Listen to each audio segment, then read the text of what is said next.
started. So good morning, good afternoon, good evening, everybody, wherever you are in the world. And thank you for joining this public presentation on the topic of, do you really understand the industry? I'm Liên Hương and I'm the Vietnam Program Coordinator of the Shrimp Welfare Project, and I'm very happy to be your moderator today. So when we talk about farm animal welfare, aquatic animals might not come to many people's minds, and in reality, they are sentient beings that suffer in huge numbers worldwide, and they have received at least public attention and legal protection. And in today's session, we are very lucky to have speakers who are pioneering advocates for the welfare of aquatic animals. Dr. Christophe Voitas from Compassion in World Farming, and we have Haven King Novels from the Fish Welfare Initiative, and last but not least, my colleague Andres Jimenez Soria from the Shrimp Welfare Project. And so before we start with the first presentation, just a logistic note that for the audience, please ask your questions in the Q&A section of the session so that we can compile all the questions in one space, which will make it easier for the organizers to keep track of. So let's welcome the first speaker, Dr. Christophe Voitas from Compassion in World Farming. Just an introduction about Christophe. He is the head of fish policy at Compassion in World Farming, and Christophe is leading an international team and a project aimed at improving the welfare of aquatic animals. Christophe and his team produced several reports on topics such as the effects of peat-based aquaculture on wild fish stocks and food security, farm fish welfare and octopus farming, and his efforts focus on the fight to get fish welfare recognized by the EU animal welfare legislation, and get the topic of aquatic animal welfare more embedded in conservation, environment protection efforts, and the worldwide food system debate. And Christophe has a PhD in animal welfare with a special focus on fish. And before joining Compassion, he has worked as an assistant professor at the Brookfield University of Environmental and Life Sciences, and as a consultant on fish welfare to Brussels-based lobbying organization, which is the Euro Group for Animals. So the floor is yours, Christophe. Everybody, please welcome Christophe. Thank you very much. Thanks for the introduction. I'll just quickly share my slides before I check and see they work. I hope they do. Okay, yeah. Thanks for the opportunity to speak at this event. I've been working on fish welfare for quite a while now, about 10 years. So I think I have quite a good grasp sort of why this is so important, where we are at the movement as a movement.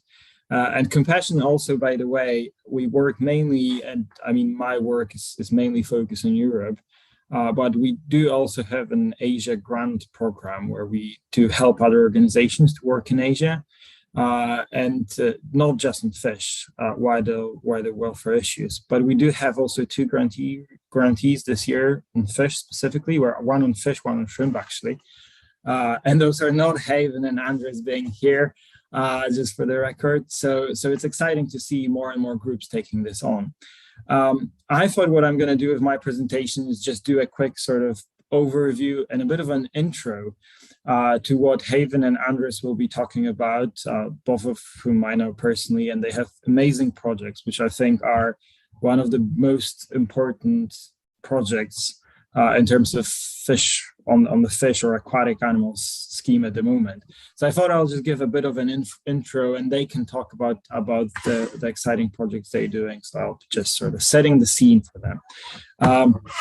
I wanted to just quickly talk through in my presentation on why I think as a movement we should work in fish welfare, and why work specifically in Asia, why it's so important.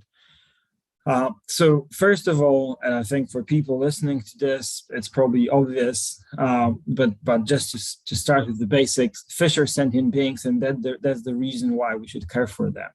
And I think historically, it's important to understand that we're still at this point for most people, that there is a large gap between the common perception of fish, sentience and intelligence, and the scientific reality. I think most people don't really recognize how intelligent fish are or how advanced they are, and therefore quite easily question fish sentience, or it is easy to sort of lead with doubt in terms of people, how people think about fish. And the second one is problem with empathy due to the evolutionary distance. It's basically the fact that, we can easily empathize with dogs and cats, obviously, because we have, the daily relationship with them. Then cows and pigs, well, obviously a different game, but they are still, mammals.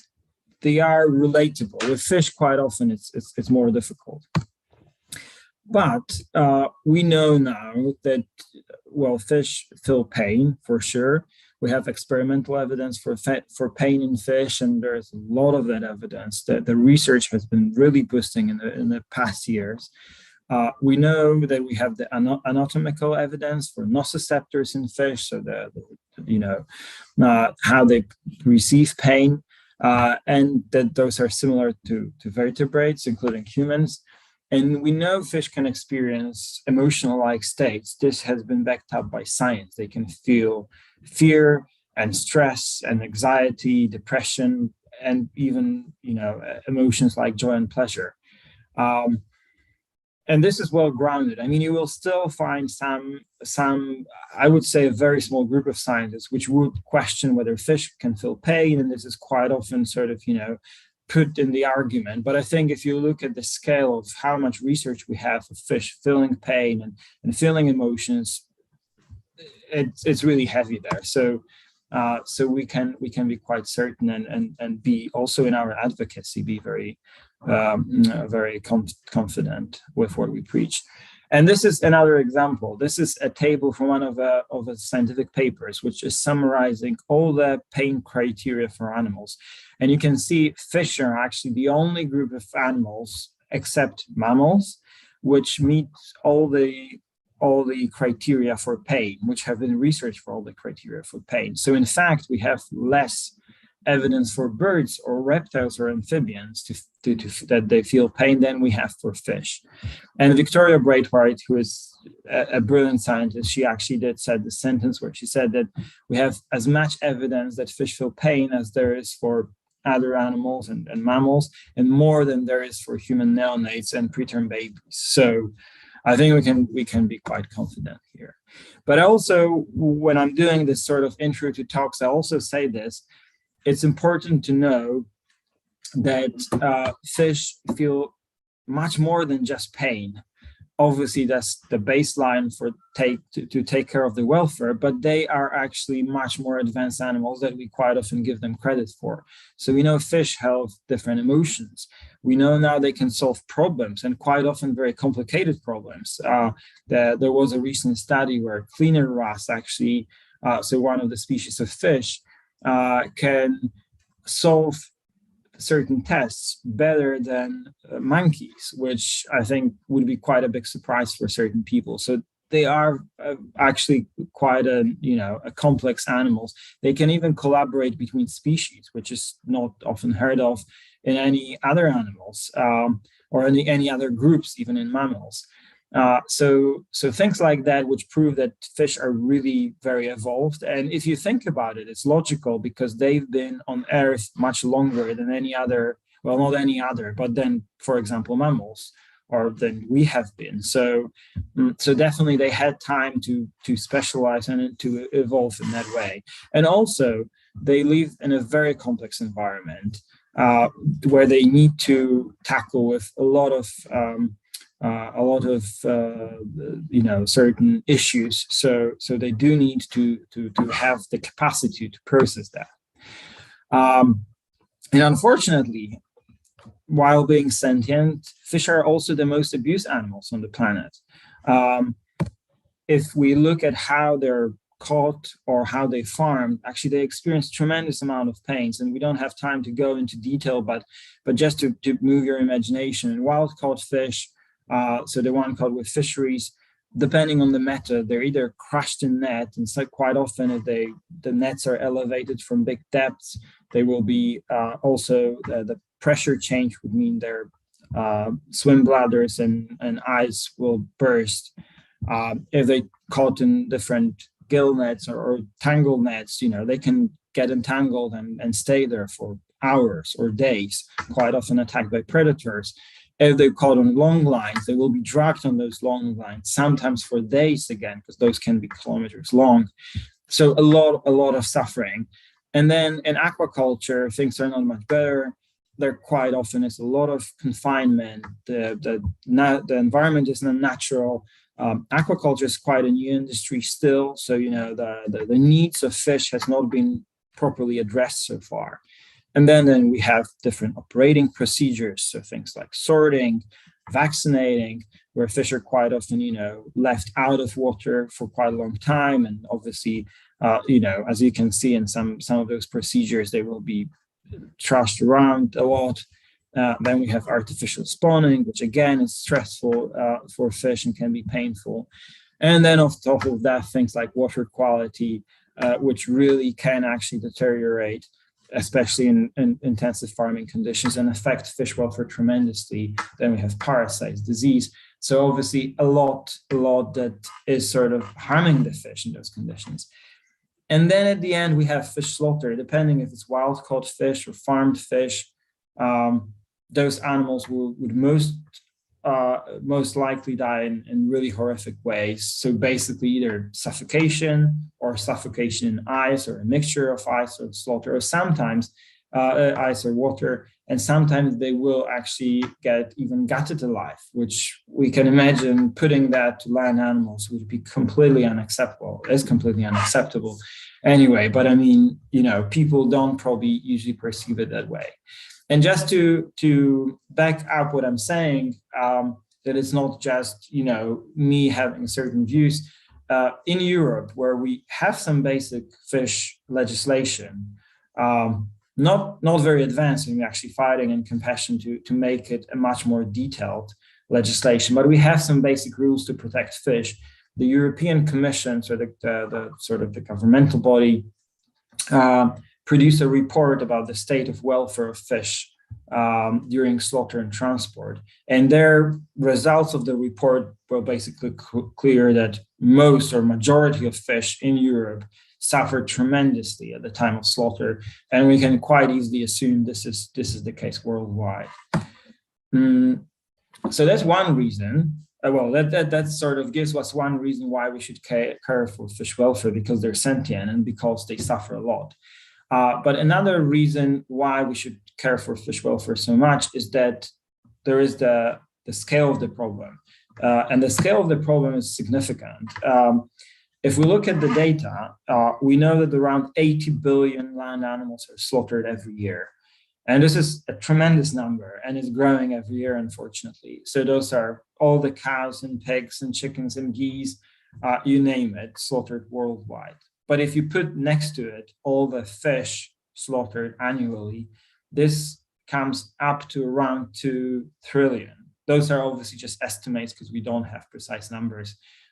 But a group called Fish Count is trying to estimate those, and they say somewhere around 2, maybe even 3 trillion fish are slaughtered every year. So you can see it's already 40 times more than all the land animals. So the scale of the problem is big. And then another reason why is because this is a very much growing industry and a growing trend. So if you look at the blue line, this is wild caught fish. It's sort of being harvested. It's sort of plateaued because there is overfishing, and also we have a bit better conservation measures. But aquaculture is growing rapidly. And therefore, there will be more and more animals farmed in the future. Aquaculture already outpaced this year, or in the past few years, outpaced wild caught fish in the seafood supply chains in terms of tonnage. So obviously a growing problem as well. There's another aspect I'll throw to it, which is the rapid growth of intensive feed-based aquaculture. So it's not just about aquaculture per se, the fact that we keep fish in certain conditions, but also an issue connected to it. If you look at those graphs, this shows the expansion of aquaculture in certain areas in the world. And the red line is extensive aquaculture, which means, let's say, ponds with fish like carp, which are there. They're not fed. They just live in the pond and take the natural resources from the pond, and then they're harvested. If you look at the blue line, this means the fed aquaculture, which means those are quite often carnivorous fish or fish which are kept at the diet which requires fish meal and fish oil, which is basically wild-caught fish grounded to feed to farmed animals. And this is a problem, well, on many levels, but I'll just show you one. 25% of all the fish we take from the ocean, the already overfished oceans, is not going to feed humans. It's actually going to feed farmed animals and mainly aquaculture, so shrimp and fish. And obviously, this is an environmental problem because it means aquaculture is contributing to overfishing of the ocean. It's not producing net food. It's actually just converting wild-caught fish to farmed fish. But it's a welfare problem as well, because again, if we look at the numbers, just one simple calculations we did at Compassion to raise one farmed salmon, you need around 175, maybe up to 400 wild-caught fish. So it means up to 400 fish needs to die in those horrific ways I just presented to get that one farmed salmon, also in bad conditions, to be raised. So obviously this is sort of a multiplication of that suffering. And salmon are not that bad in converting feed. So if you would do this setup for farmed tuna, that could be even worse. So that's another reason why working on aquaculture is important, because it's intensifying very quickly. And lastly, because I said my talk will be an introduction to Haven's and Andrew's talk, is why working on this issue in Asia is so important. And I think it's hugely important to work on this, especially in Asia. And the reason, obviously, is again the numbers. If you look, this is from FAO data. It's from the report World States of Fisheries and Aquaculture report. Highly recommend this one. It shows production again by regions. China is sort of put here separate to other Asian countries. If you would put on top, you can see how the graph would be much longer. This is both wild-caught and farmed fish, but you can already see the numbers are huge in Asia compared to America or Europe. But for simplicity, I put it together on top of each other. And here you can see the graph. This is how much fish are farmed in Asia compared to, or fish and seafood in general are farmed in Asia compared to other parts of the world. And I, as I said, mostly work on European aquaculture, and we think the industry is huge there. But if you put it next to Asia, obviously it's a huge difference. And that's why I think working on this issue in Asia makes so much sense, because the suppliers are much bigger. There's a lot of export going on as well to other parts of the world, but also whatever change you can get in Asia, even if it's on farm level, if it's going to spread, it's going to spread to such a big area of farm. So you're improving huge numbers of animals on this level. And just to end my talk, I'd say, as I started saying, I'm working on this for already 10 years. So I've seen the transition, and I think that's the beautiful part. For other animals, I think we had to wait quite a bit for the movement to pick up and for the general public to pick up, on animal welfare. With fish, I feel it's going much quicker. Even on the science front, 10 years ago when I was starting my PhD, fish welfare was a very exotic topic. Not many people were even thinking about it. And I remember I said to my professor who was promoting my PhD thesis, I want to do this thesis about fish welfare. And he was a bit confused even. Today, we have a huge body of peer-reviewed science, very advanced research teams working on certain solutions for fish welfare. And I can see the industry is also picking up on this, because obviously fish welfare is an ethical issue, but for them, it's also a production issue. So there is an opening there, and I think that's important in work about this. So just to conclude, well, fish is the most abused animals, are the most abused animal in biggest numbers and has the least protection. So basically, that's why I feel as a movement we really need to work on fish. Quick. Thank you.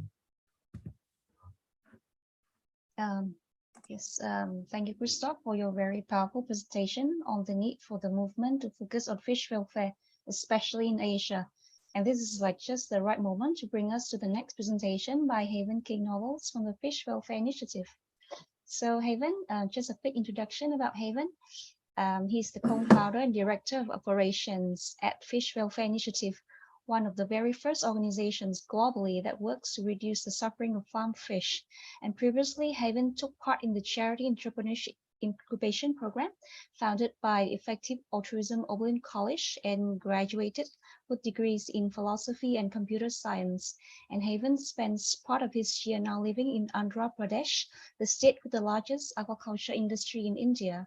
And he has also previously visited fish farms and live markets in Vietnam, Thailand, the Philippines, and Singapore. So the floor is yours, Haven.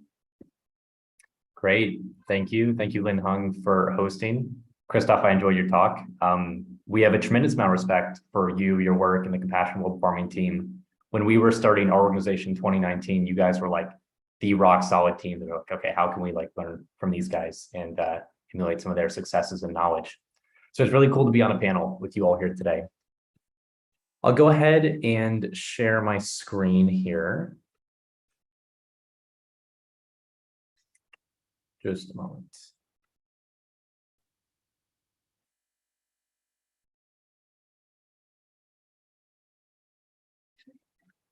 Okay, is that visible?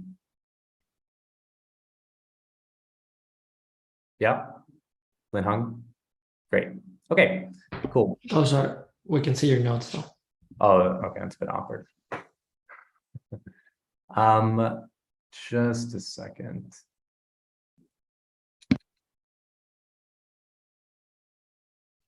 Thanks, Andres.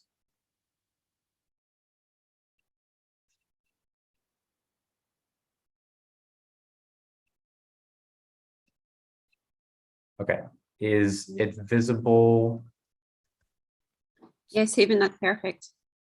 Great, I'm just gonna pull up my notes again.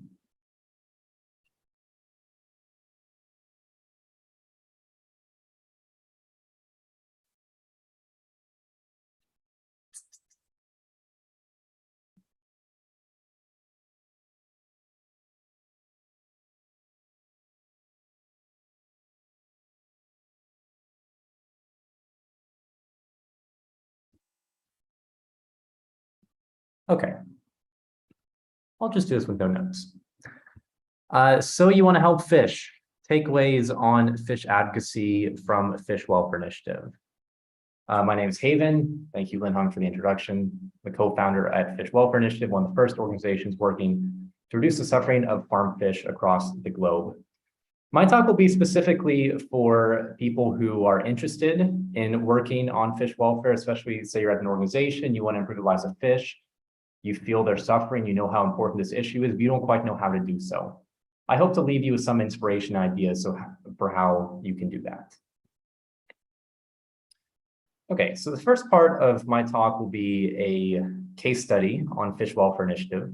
Of course, I'm very proud of the work we've been able to accomplish and what we've been able to achieve as an organization in just 3 years. And I want to share that. But I also hope to leave you with some takeaways for how you can better help fish at your respective organizations. We'll talk about both the Philippines project that we did and the India project that we currently do. So we have worked or work in 3 countries, India, China, and the Philippines. Our approach in the Philippines is bottom up, meaning that we work first with farmers to determine welfare improvements, and then later we'll scale that up from the farm level. I think there's various things to be said in favor of working with bottom up versus top down approaches, where you first work with institutions and then eventually you reach farmers later. We've chosen to work with a bottom up approach primarily because it is more tractable, we believe, in some of these contexts, and because we believe it's critical to understand the on the ground conditions before we approach institutions, because frankly, it's not very clear what the best way to improve the lives of these animals often is. And we think we really need to get on the ground, get our hands dirty a little bit to know what the right avenues are here. Our method is farmer engagement. So you can see on the right here a picture of my colleague, Chow. She was our Philippines project manager. talking with a farmer there. So this is a milkfish sea cage farm in Cebu, where they farm milkfish in floating cages. So we worked there for 6 months in this one community in Cebu, working with a couple farmers to better understand their practices and to get them to make some positive changes, such as reducing stocking density and cleaning their nets more regularly. The main goal in this project was simply to learn. Yeah, of course, we want to have impact always, but at this early stage in the country, we don't know as well yet. The main goal is just how can we learn more today so we can have a greater impact tomorrow. And our project is currently on pause due to our greater focus on India and China and our lack of staffing in the Philippines right now. If you want to help us restart it, please reach out to me. I'll give you my email at the end of this. It is sometimes hard to find good staff members. Chow is off at NYU doing her master's in animal studies, which is great, but of course we'd prefer her with us. So definitely feel free to reach out if you're interested in getting involved in this project if you live in the Philippines.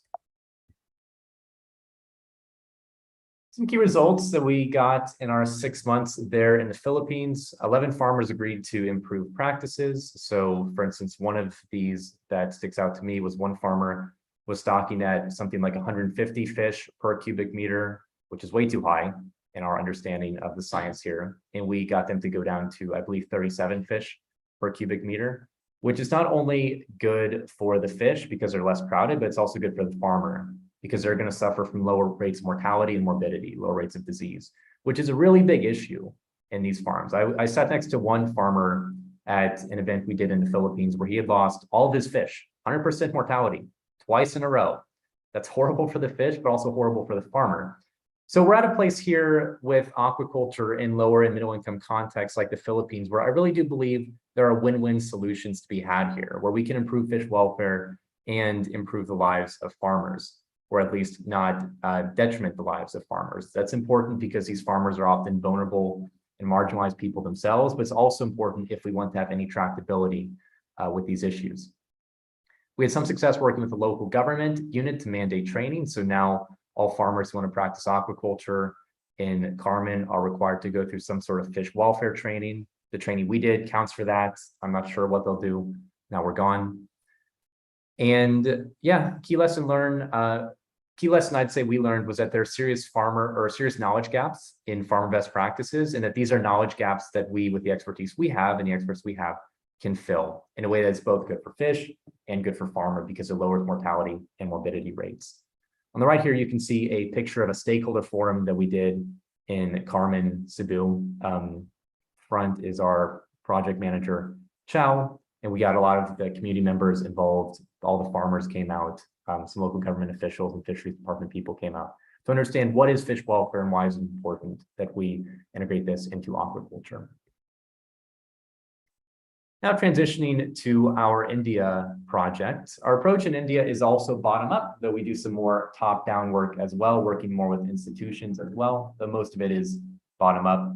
On the right here, you can see some of this top-down work. So on the right is my colleague Karthik, FWI's managing director in India, signing an MOU to conduct a trial run of higher welfare fish with Fipola. Fipola is an online meat retailer here in India, kind of up-and-coming corporation that's interested in implementing better practices.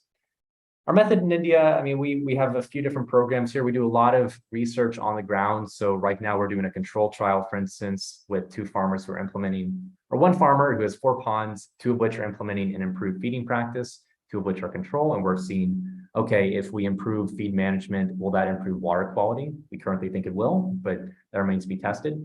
That's one of the biggest challenges of the work that we do. There isn't a lot of research on the species we work with in India, so on Indian major carp. We have to kind of create some of this research as we go along. We also do a lot of farmer work. I'll talk about that in a moment. Corporate work, as you can see here on the right, and some policy work as well.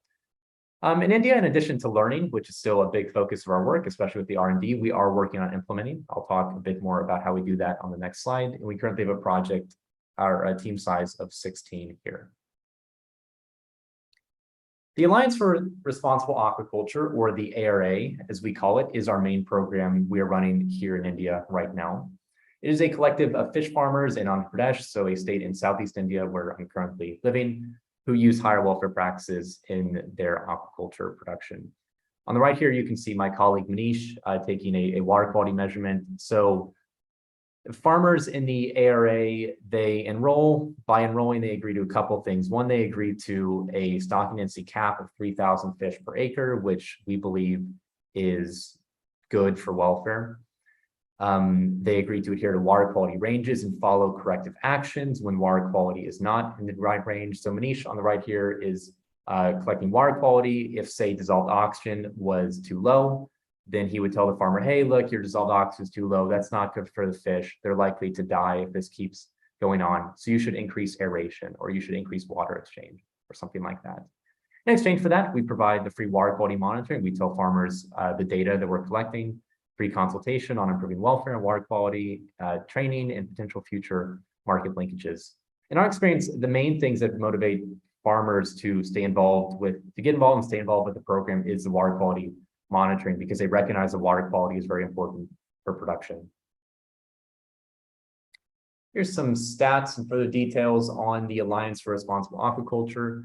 A lot of the value of it is simply data collection and learning. So there's not robust data, as far as we've seen, collected, especially from a welfare point of view, on these farms in India, on these semi-intensive Indian major carp earthen pond farms. So we're trying to fill some of that gap, both for our own purposes to better optimize our own programming, and then also hopefully for other organizations who come after. So we keep track of all this data, and you can find it on our website. The number of farms we currently work with is 70, although we are always expanding. Farmer compliance with our corrective actions is generally pretty high.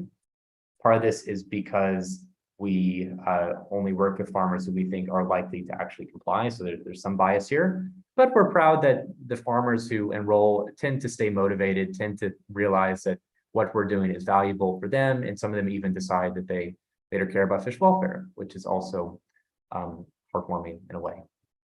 On the right here, you see a graph of the morning percent dissolved oxygen in the required range. So dissolved oxygen is one of the most important parameters for good welfare and water quality. Here we have plotted what percent of the time when we go collect in the morning, it is above 3 milligrams per liter specifically. So you can see it has improved over time. I wouldn't read too much into this. A part of it is seasonal variation, where during the monsoon season, dissolved oxygen tends to be lower due to cloudier weather, and that affects the water quality and lowers DL.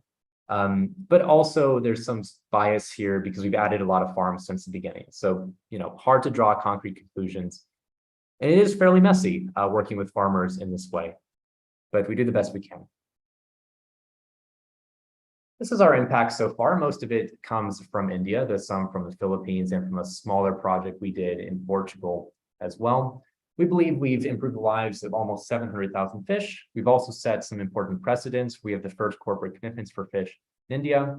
We established a concept of fish welfare with corporations and government officials here in India. So now they see fish welfare as positive win-win sort of thing, where it's both good for fish and good for farmers. It's a whole suite of benefits: product quality, sustainability, farmer linkages, direct farmer support, and animal welfare. So we're hopeful that even if FWI shuts down tomorrow, that the ground is laid for future work, and that the next people to work on improving the lives of fishes in India will have a much easier time because the stakeholders here will be more receptive. This is an event we did at a local college here in India at Sir C.R. Reddy College. My transition here is, as we're attempting to impart some takeaways on these students who were to become who will become fisheries professionals, future fish farmers in India, as we hope that they learn to improve the lives of fish, specifically by farming them in a less harmful way. We hope you all will learn to, we'll get some takeaways from here where you can be more effective in your work and your advocacy. So I want to note the applicability of the takeaways we have here first, because they vary based on your context. Our work is most applicable to people trying to improve the lives of fish in LIMCs, so lower and middle income countries, because farming systems vary quite a bit between lower and middle income countries and higher income countries, although they vary quite a bit even within a country and within countries on the same socioeconomic levels. But we work in contexts like India and the Philippines where they tend to be lower middle income. I think the takeaways we have will be somewhat useful to people working on animals in or other species of animals in lower middle income countries. And I think they'll also be somewhat useful to people working on fish generally across the world. If you don't work in any of those contexts, hopefully it'll at least be interesting. First takeaway is the main welfare issues that we found. These are the chronic issues: water quality, dissolved oxygen, disease and parasites, stocking indices, feed management. But it's worth noting that these vary by farm. So like not every farm has a horrible stocking density. Not every farm has poor water quality. Some do, too many do, in our opinion, and we're working to improve that. But it does vary quite a bit because these are things that farmers, if they have an idea about best aquaculture practices, and especially if they're motivated by not just profit, then they will do a better job at than others. There's just a tremendous variability here, especially in the lower middle income country context where there are more knowledge gaps. However, the acute issues in fish farming that we see in these contexts, namely transportation and slaughter, so by acute, I mean like intense suffering, but just for a shorter period, these are invariably bad across the board. Virtually all fish in these contexts are killed via asphyxiation. So you can imagine what it would be like for us if we were killed by being held underwater. But it didn't take us just 2 minutes to die. It took us 20 or 30 or longer, which is how long I've timed it takes fish here to die when they're pulled out of the pond and left out on the land. If you can imagine, that's a horrible way to go. And that's not all fish are killed here. And it's tough from our perspective because, you know, we're trying to improve the lives of these fish, but we don't quite know how to solve all of these issues. So even if we do a really good job of improving the water quality of the fish throughout their lives, then they still suffer a pretty horrific slaughter at the end of their lives. Second takeaway here is about mortality rates. This is an issue we've thought of more recently. Oh, and also I'm putting my certainty levels at the bottom here. There's still a lot of unanswered questions here. I'm not 100% certain in any of this, frankly. But I want you to know like my various levels of certainty. So on the topic of mortality rates, it can be a bit confusing because farmers often, when you ask them, report low mortality rates as low as 0 to 5%, sometimes 0%. Sometimes they're being dishonest, I think, and you know, kind of trying to sell you a rosier picture than what's actually going on. But sometimes they are being honest in our experience. However, when mortality is high, it's high. So sometimes it can be very low, but other times it can be 20, 30, 40%, especially if they're not caring for the farm properly, if they have some disease outbreak, if there's consistently low dissolved oxygen or something like that. On the right here, you see a picture of a farm. This is a picture I took in the Philippines of a farm that had persistent fungal disease issues. All these fish were dying every day. It's horrible. And another point on mortality rates is that we should take into account all life stages. So mortality can be low in the grow outs in the adult stage of fish farming, but it can be very high, and in fact usually is very high in the hatchery, nursing, and rearing stage. In fact, I asked our fish welfare expert here in India, Vivek, give me an estimate for this, and he estimates that it's above 50% if you take into account the whole life stage of the fish, just because they have very high mortality in hatchery, nursery, and rearing. Because the idea there is that, oh, these fish are so small, they're so economically cheap, then why bother to care for them? We'll just put a ton in, half them will die. Who cares? We'll breed some more. But I think it's crazy. Like, we wouldn't tolerate this with any other type of animal. If most, at least I would hope, if most of the pigs that are bred are dying before slaughter, I would hope people would be more outraged by that. But this is just standard practice for fish. And there's some evidence that it's not just here in India or lower middle income countries, but across the world as well. This is a big one, the opportunity for win-wins. In our experience, the root cause of water quality, feed management, and disease issues is usually knowledge and technical gaps that, one, we can fill, and two, farmers have an interest in filling. So they will work with us on it.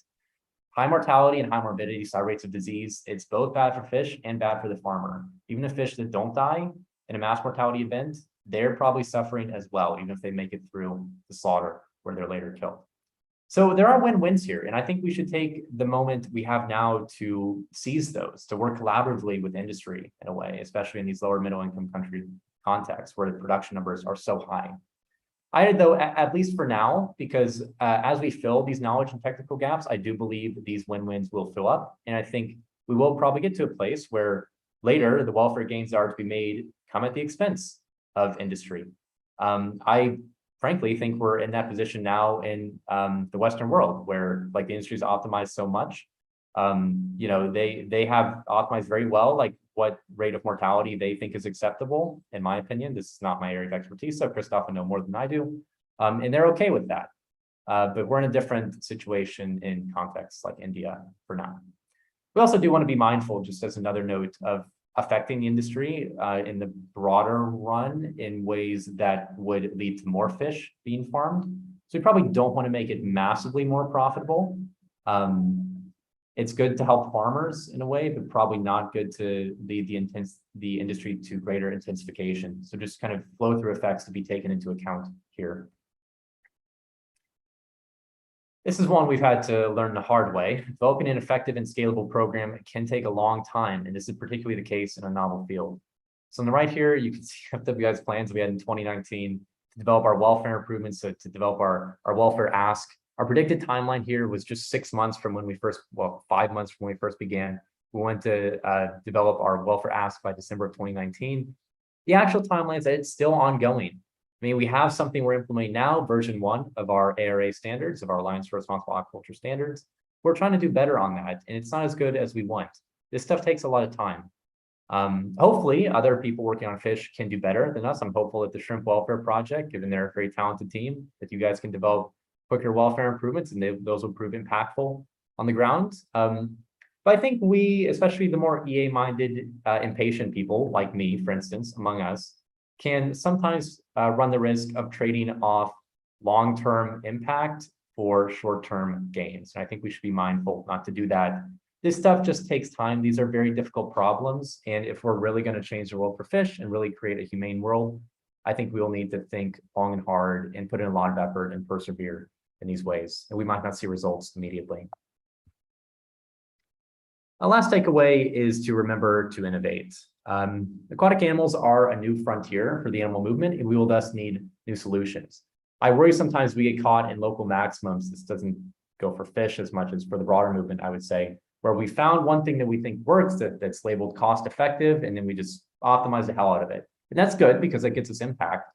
But that can also mean that we don't search for the global maximum, like what could we really achieve? So for us, I think at FWI, it'd be a shame if the most we can ever do is just improve water quality. Because like I said earlier, fish are still slaughtered in horrific ways, and we could do more. So I think we need to be mindful not to just have some victory and just optimize, but always kind of keep thinking about the next innovation. Because for fish, where so little work has been done to help them, especially in the high production, lower middle income country context where most fish live, we will need innovations to make this work happen. So if I've been successful in this talk, hopefully I've convinced 1 or 2 of you to get active. If you want to learn more about how you can get involved, and if you want to learn more about fish advocacy, I encourage you to check out our website, particularly our research page. You can find reports of whichever level of detail you prefer, whichever length you prefer on there. If you want to work with us, we have our jobs page. Check us out. If you live in India or want to work in India, we especially have jobs there for you. We occasionally have international jobs as well. If you want to brainstorm, here's my email. Comments, compliments, critiques, positive or negative feedback. I'm very open to all of it. And if you want to start your own project, I encourage you to apply at Shared Entrepreneurship, apply at the EA funds or ACE for funding. We're fortunate where there's a lot of funding now in our movement, I believe, for new innovative projects, or talk with me and maybe I can help you connect with funding. So that just is a reiteration of the takeaways I have here. You can see a more comprehensive version of this slideshow at fwi.fish/slides if you're interested. And again, feel free to reach out. Thank you all for the work you do for animals. It's really inspiring to be in a movement with all of you as we're fighting for this more humane world. Thank you. Thank you, Haven, so much for a very inspiring presentation and for highlighting very, very important points from your organization's experience of advocating for fish welfare in Asia. And now we will move on to a presentation on shrimp welfare by my colleague, Andres Jimenez Soria from the Shrimp Welfare Project. So Andres, just an introduction about him. He is the CEO and one of the co-founders of Shrimp Welfare Project. And before starting Shrimp Welfare Project, Andres worked for over 15 years in investment banking and private equity, working for Morgan Stanley and Airmont Capital. And he started his own real estate investment business in 2018. Very interesting background. And we might wonder why he's working on Shrimp Welfare at the moment. So Andres and his co-founder Aaron Boddy launched Shrimp Welfare Project under the sponsorship of the Charity Entrepreneurship Incubation Program, same one that Haven went through, to establish Fish Welfare Initiative. And I just pass on to Andres for his presentation. Thank you very much, Yin Huang, for that kind introduction.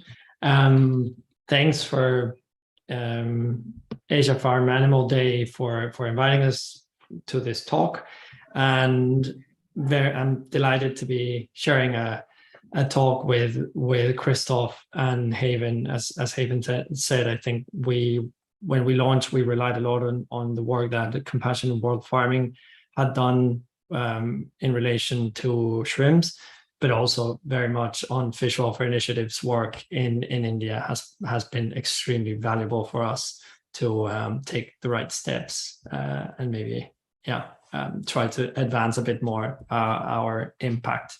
So let me share my screen with you. Let me know if I do anything strange and you don't see it. Can you see it? Yeah, we can see it. Great. Can you see my notes? I hope not. Notes. Okay, perfect. So here we go.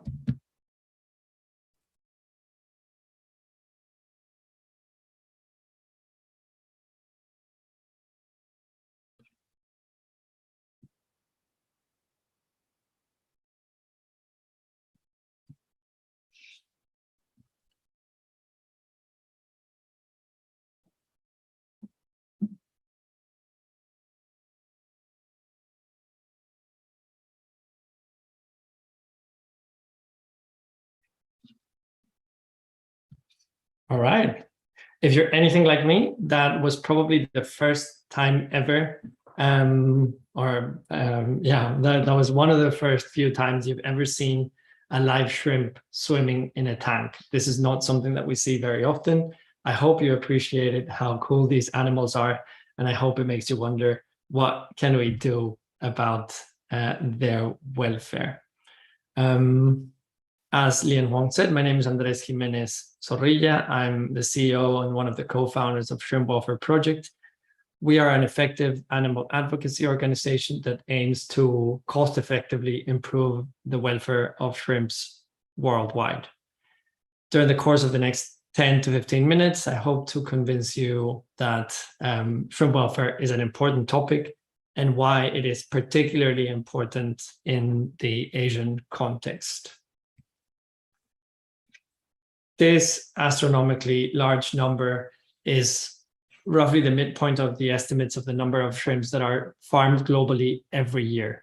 As you already heard from Christopher at the beginning of his talk, this is significantly larger than the total number of land farmed animals put together, which is about 80 billion. So this is roughly 5 times the number of all land farmed animals put together. That is how many shrimps we farm on an annual basis in the world. That compares, just another data point, is about 4 times the total number of humans who have ever walked the earth. So that gives you an idea of the scale of the potential problem. I'm going to do a sleight of hand, which is I'm going to assume that in this audience, we all agree that shrimps are sentient, or at least I will do so for the purposes of this presentation, but you shouldn't take me, you shouldn't take this for granted. And for those of you who are curious, there is a great review, there's a great research paper titled Review of the Evidence of Sentience in Cephalopod Mollusks and Decapod Crustaceans, by Jonathan Birch and his colleagues, which was commissioned by the UK government in the context of the UK Animal Welfare Act, which I will reference at the end of this presentation. And I do invite you all to visit it. It's very interesting. And it talks not only about shrimps, but all other decapods and cephalopod mollusks, as the title suggests. Now, just to set the scene, this comes from the FAO State of the World Fisheries presentation of 2020, research paper of 2022, according to which there are about 7 million tons of farm shrimp that are produced globally every year, of which about 85% is king prawn or vaname, which is its scientific name.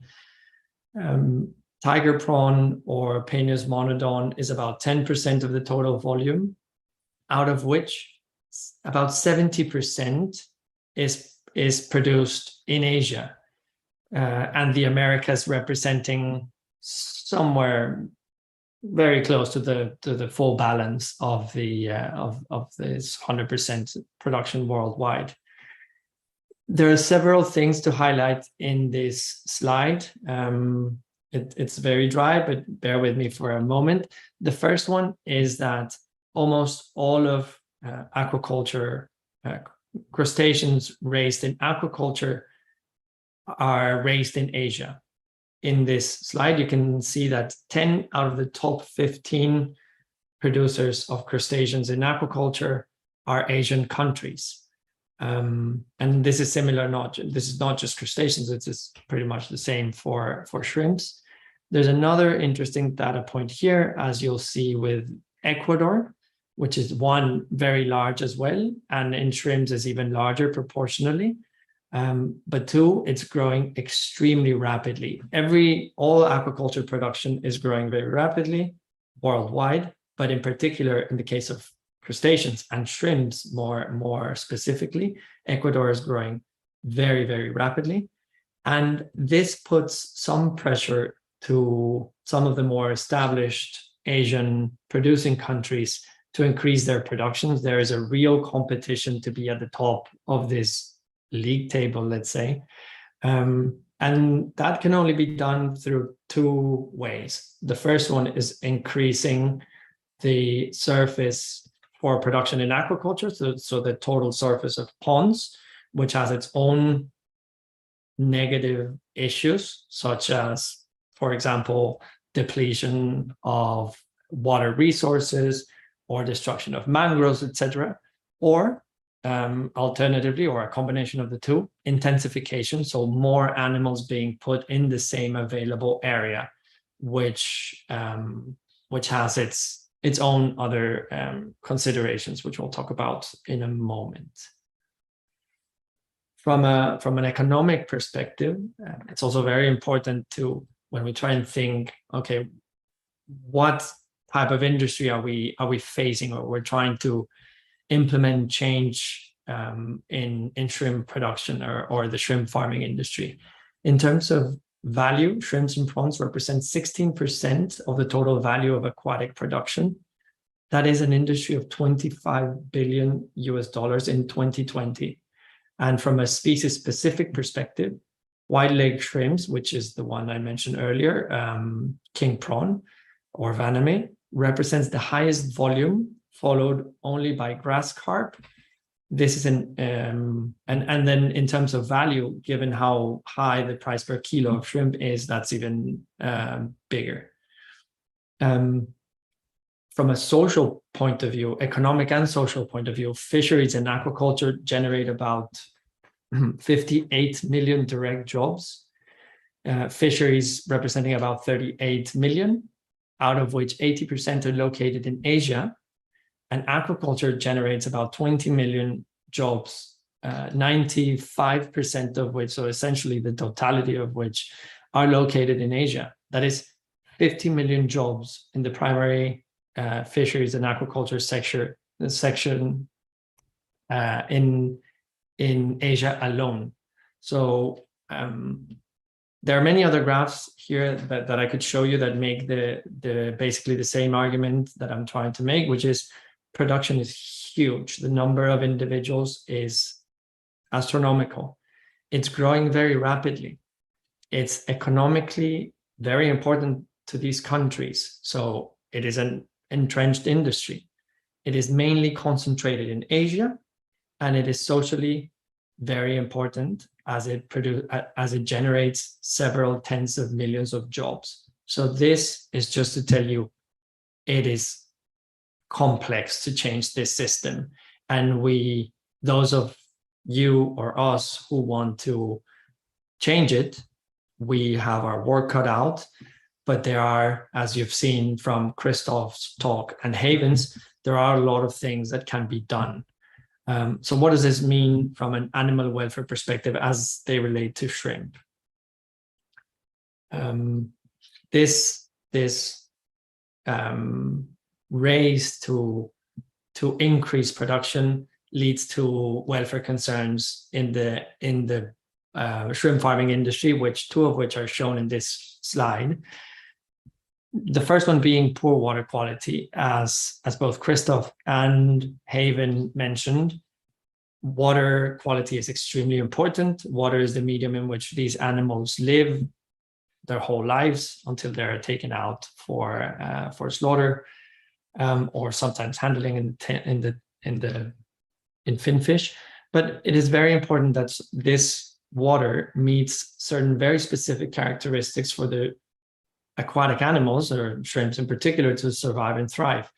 These include the presence of sufficient oxygen, narrow, stable levels of pH, a delicate balance of different types of algae, absence of poisonous gases, etc. And it can vary very, very dramatically, and it can be impacted by stocking densities, by the size of the shrimps, and by less manageable factors like the quality of the water in the canals that lead into these ponds, or the weather, as Haven mentioned. In the monsoon season, there's just less sunlight, less photosynthesis in the water, and therefore less oxygen. So it is a difficult and delicate thing to manage and to make sure that it meets the animals' biological needs. Secondly, in this slide, we can also appreciate the idea of stocking density. The animals are put in these small tanks, and the problem is that while there's very little behavioral research to determine precisely the preferred stocking densities of shrimps from an expression of 5 freedoms perspective, and the fact that it's complicated, that different systems can nurture different number of animals. So let's say an aerated tank which it has feeding can sustain a certain number of animals per square meter, whereas a non-aerated, non-fed system is something completely different. And the number per animals vary as widely as sometimes 5 animals per square meter to 500, which is significantly crowded. The problem with this is that, all things held equal, there is very strong evidence that higher stocking densities are negatively correlated with key outcomes such as survival rates, growth, feed conversion ratios, but more importantly, things like also resistance to pathogens, immune systems, etc. So there's a very good case to say that lower stocking densities, all things held equal, are better for welfare. And that's one of the most important things that we at Shrimp Welfare Project are trying to address. Managed poorly, these 2 issues are not only a concern from an animal welfare perspective, but as Haven mentioned earlier as well, they are very important for the industry themselves. So it leads to lower conversion ratios, to mortality. A senior executive at one of the largest shrimp producer companies has estimated that between 20 to 30% of every cycle of production in Asia leads to a financial loss for the farmers. So it's a triple tragedy. It's potentially a tragedy for the environment, as we mentioned earlier, a tragedy on a 20 to 30% basis to the farmers, and a significant tragedy for the shrimps involved in this, because it comes from diseases and high mortality. So we are convinced that there is this win-win solutions that were mentioned before, in which better welfare practices can lead to avoidance of these multi-billion-dollar losses, and that we have a potential partner in industry to address some of these welfare concerns in this slide. Here's another quote from a large shrimp producer, in which he's basically saying, I mean, you can read it on your own, but basically saying, how can we accept 40% survival rates in shrimp farming industry? And this is not our estimate. This is a producer of shrimps saying we need to do this better, and we intend to try and solve some of these big issues.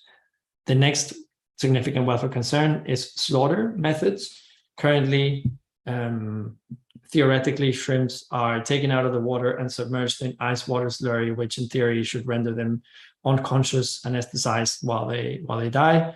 Unfortunately, there's growing evidence that this is not the case, that it does not necessarily need to anesthesia. But not only that, the slaughters or the harvests that we have witnessed typically do not immerse the shrimps in ice water slurry, but only they are taken out of water, they are drained, and they're eventually put in ice, but never in ice water. So they essentially suffocate either on air or on ice. Thankfully, Compassion in World Farming, with Tesco and some of their suppliers, have started a pilot in Vietnam in which they electrically stun the shrimps before they are submerged in ice, which there is very good evidence that immersion in ice water slurry is not good. There is some evidence and growing evidence that electrical stunning can lead to a more humane slaughter moment for shrimps. And we're happy to see industry pushing for this, and particularly Tesco with the help of Compassion World Farming. Finally, there's Talk Ablation, which some of you may be familiar with, but it's essentially cutting or crushing the one or two of the eyes of the female to induce sexual maturation and laying of eggs.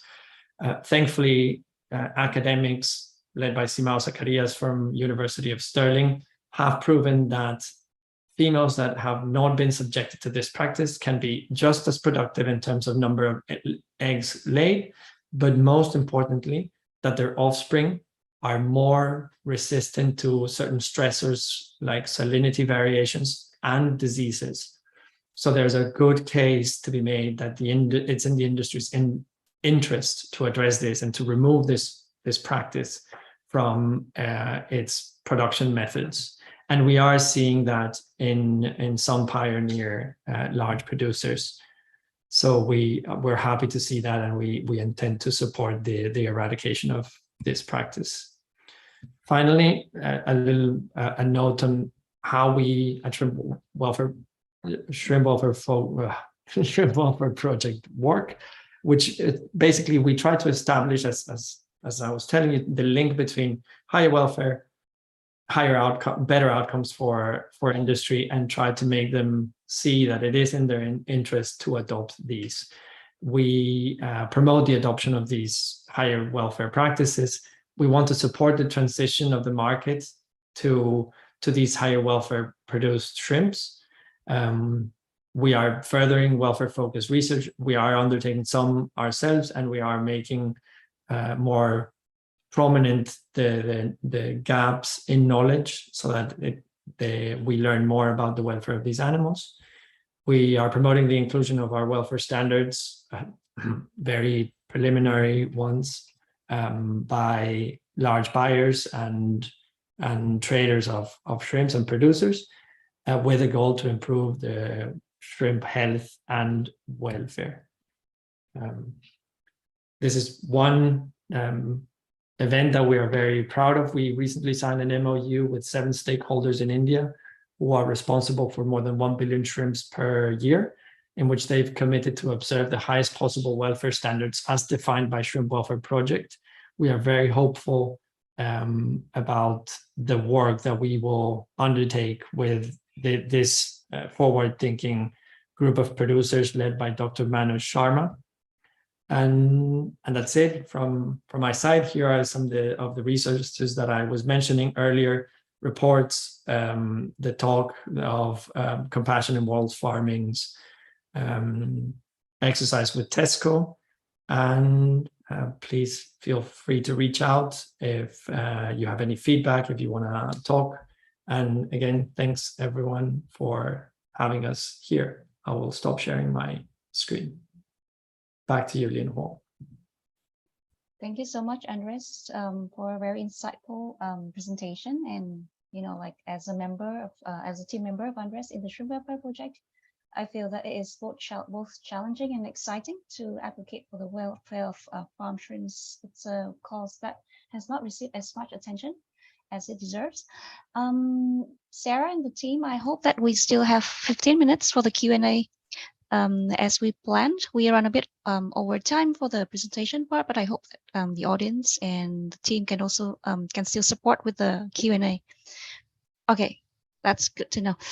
So we receive a couple of questions from the audience, both on Zoom and on YouTube, I guess. And the first question is from Dave Neal. Question is for all speakers. Have you delivered any advocacy programs in Asia on changing perceptions of fish and shrimp sentience with both the general public and farmers directly? And it would be good to get any details from the speakers on how effective these advocacy programs have been, if they have delivered them. So for this part, I would guess any sharing from our speakers?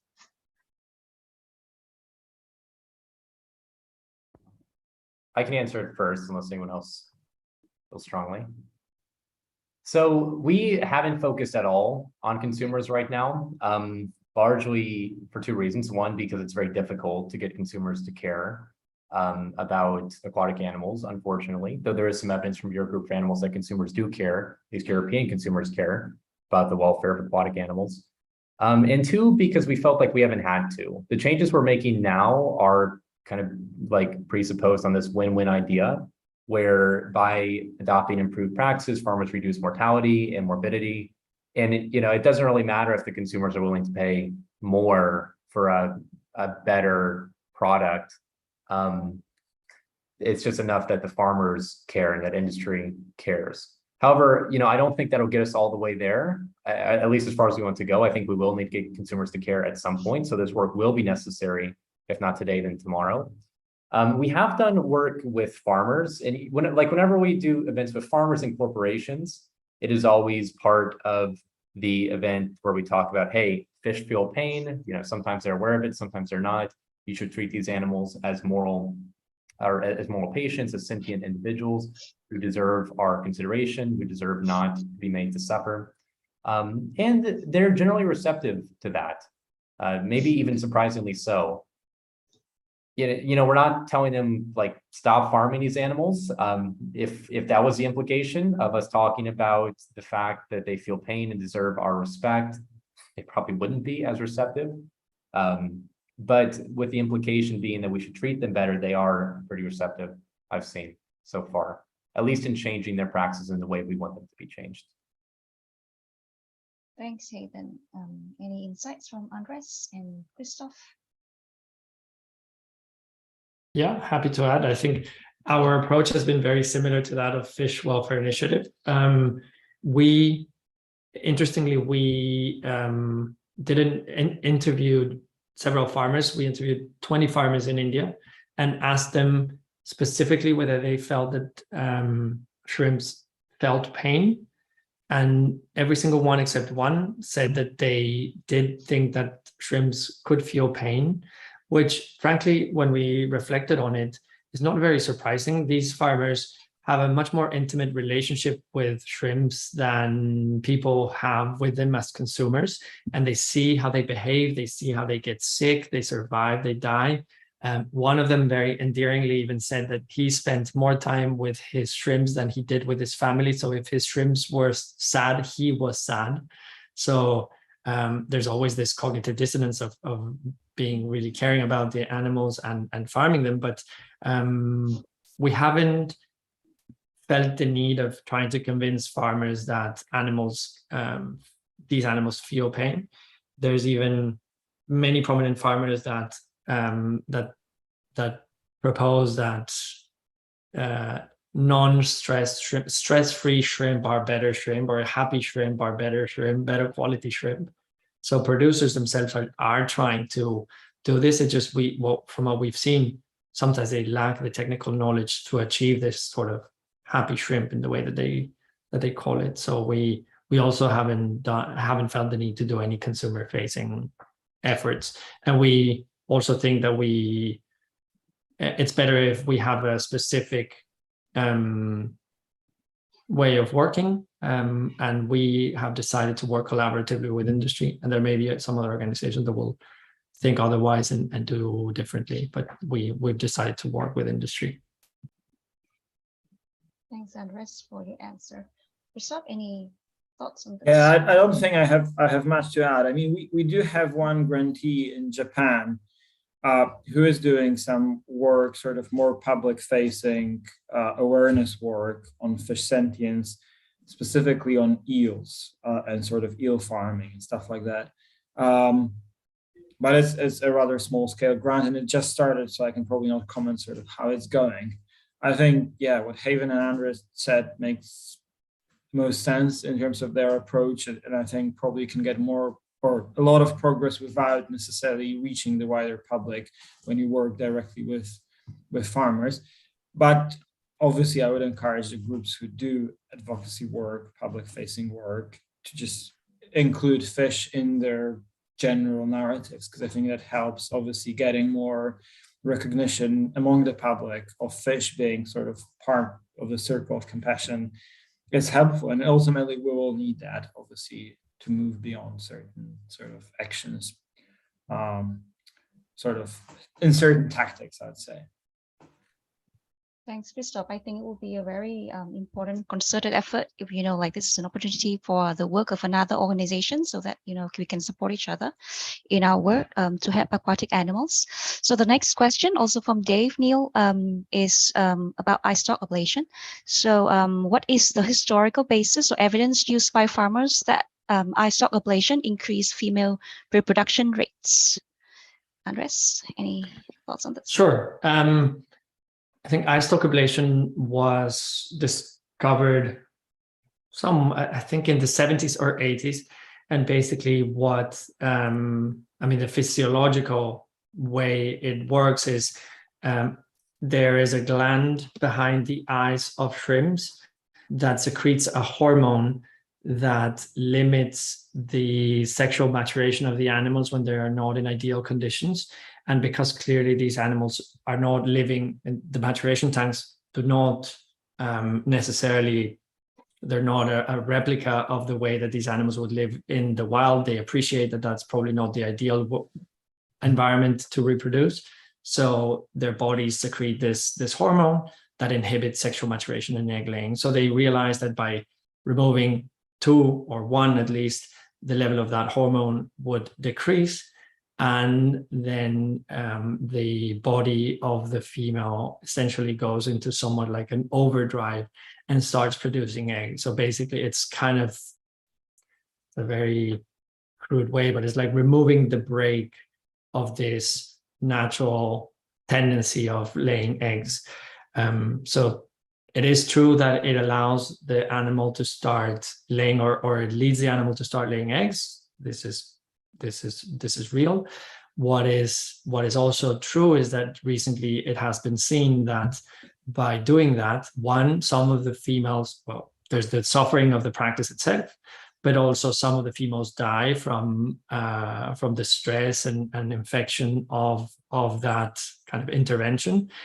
But also because they go into this overdrive, their bodies get depleted much faster and they die earlier because their bodies just, they cannot withstand that level of production of eggs.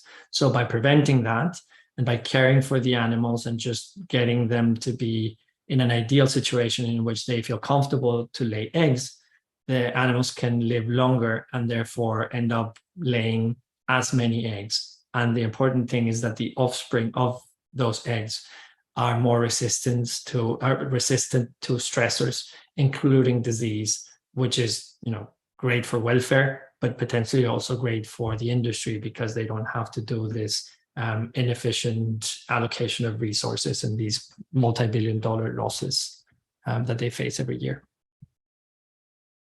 Right.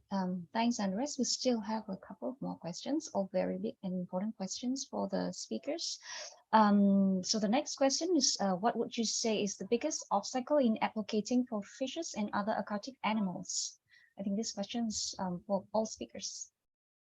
Biggest obstacles in advocating for these animals.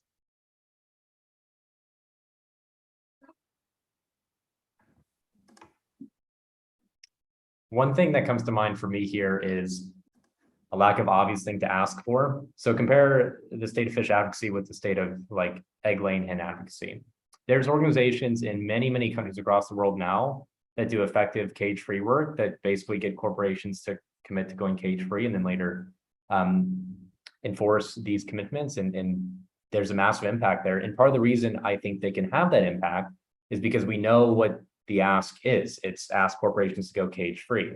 Part of the reason we can have the same ask across the world is because it's the same system across the world. Battery cages in India are the same, unfortunately, in most relevant ways as battery cages in the US, but that's not the case with fish farming. So you can't just like launch a new organization in a new country and immediately know how to help fish because that research and that precedent of our movement isn't there.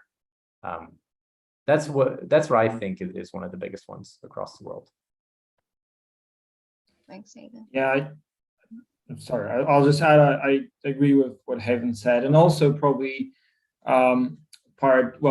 it's part of this argument how diverse the sector is, and also we're talking fish welfare as it's sort of one species, because obviously for the terrestrial animals movement, we're talking about, broiler welfare or lying hens welfare or pigs welfare. Here we're talking about actually lots of different species which have very different needs are farmed. Sometimes one species can be farmed in a very different ways because it could be extensive pond system, but it could be a recirculation super intensive system.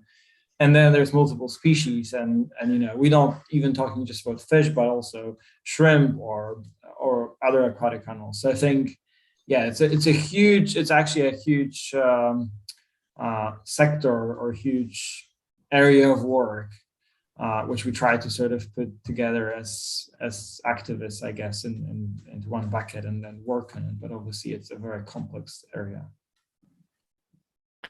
And finally, I would just also kind of reference one of Christopher's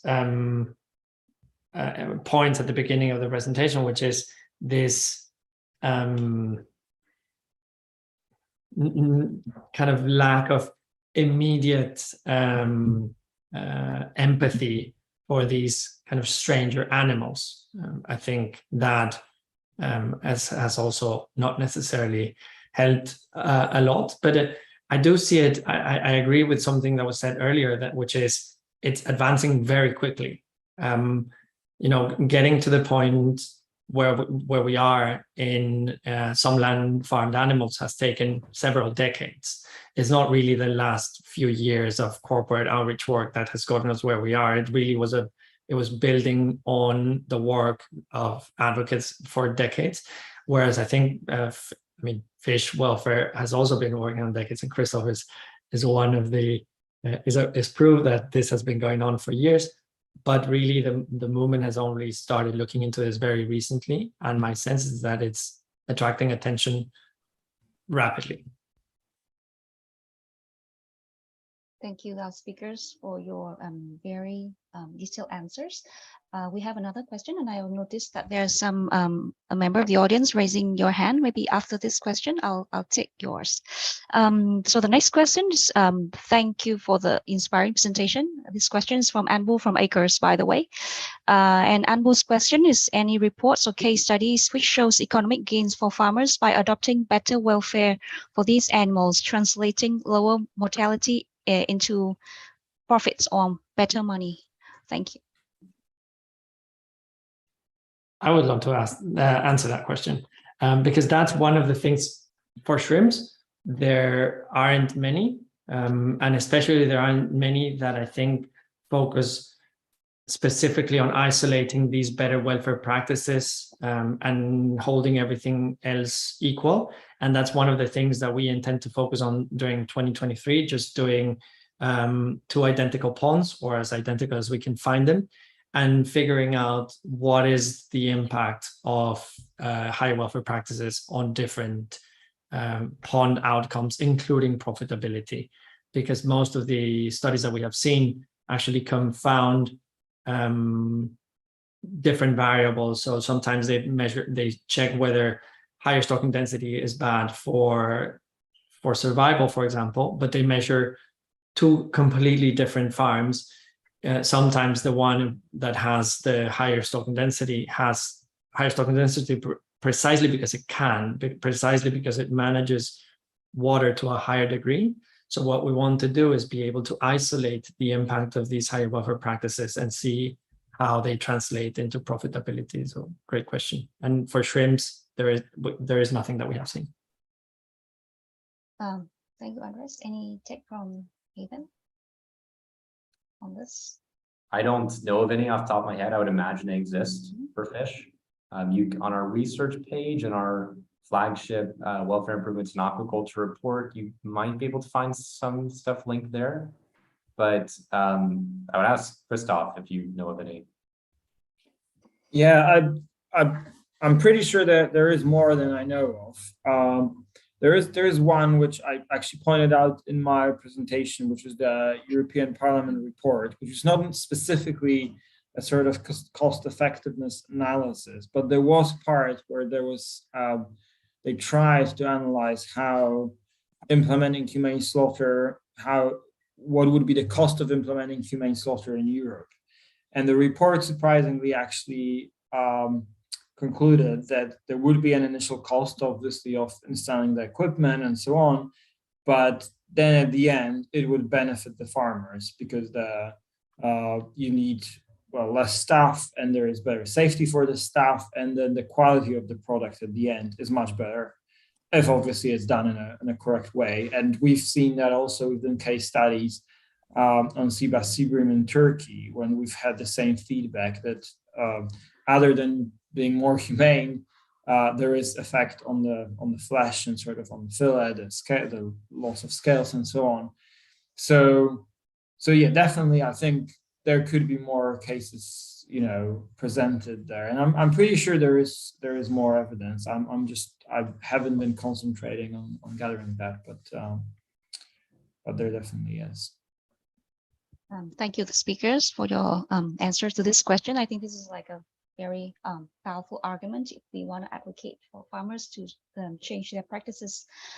We still have a couple more questions from the audience, but unfortunately we would have to stop very soon to make time for maybe another session. But members of the audience, please feel free to contact our speakers. I guess you can check out the websites of the organizations, and you can also send our speakers your questions. And thank you so much, Christoph, Andres, and Haven, for your very inspiring and insightful presentations. I think everybody have become more informed of the welfare of aquatic animals after this 1 hour, and we'll stay in touch. And thank you so much. And I think we would have to stop here. Thank you, the organizers, for this wonderful session. And yes, I think we can stop here right now. Sarah, should we close session? Yes. No, yeah. Thank you, everybody, for coming here today, especially the speakers and you, Ms. Lin Huong. We had a very wonderful session, and see you in the next event. Thank you. Thank you. Thanks, everybody. Bye. Have a nice